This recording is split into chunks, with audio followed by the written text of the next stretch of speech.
There's something interesting going on in culture wars in America. Every time you say something racist and face the consequences, you seem to be rewarded these days. Uh, as in the case of one woman who actually said a racist slur to a young black kid, and she got rewarded with almost $1 million. And then there was another one, I can't remember, who got rewarded with, I don't know, $100,000 for some similar behavior. And this seems to be a backlash from far right people to what they deem as uh, canceling freedom of speech or group censorship. They don't want to be told what not to say by the left, so they have now developed this system of incentivizing people who behave badly. Now, this is obviously reactionary and is not really thought out and does not seem to be planned. It's more organic than anything else. But I do worry about it having unforeseen circumstances, as in people dying. Why? Because when you when you live in a capitalist country where anything can be any supply and demand situation can be monetized and can make anyone rich. Here we are seeing a supply and demand situation coming about in terms of the culture wars. We're seeing a demand for perceived remuneration for injustice by the far right, and a supply is now needed, and that supply is coming in form of the outrage machine. And what's going to happen is that a lot of people will see this as a way to get rich quickly. Now they'll see people getting rich, getting $1 million, $100,000 for just saying the N word. And they're like, why am I suffering? Why am I going to work? And why am I pulling 40 hours a week to get less than $1,000 when I can just go ahead, open my mouth to any black person that I may see or who I may feel like um, eyed me badly, and post the video on the internet and get paid. Now,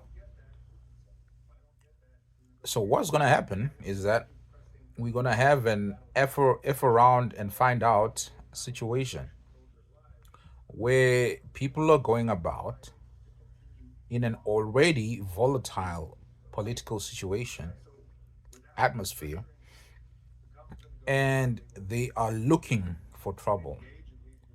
They are hoping to be the next viral person who earns $1 million.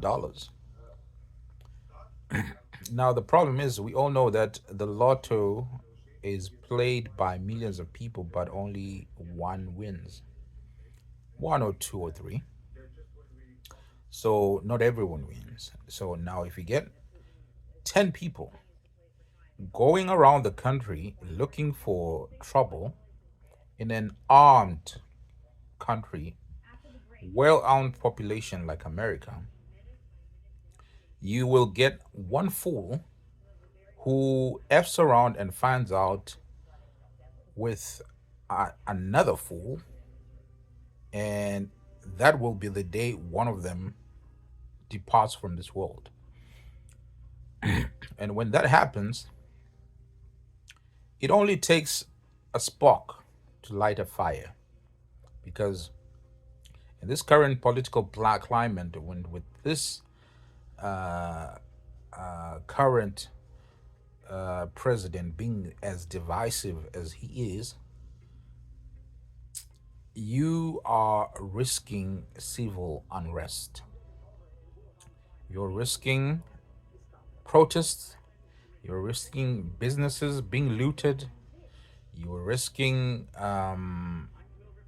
martial law if the situation gets really, really out of hand.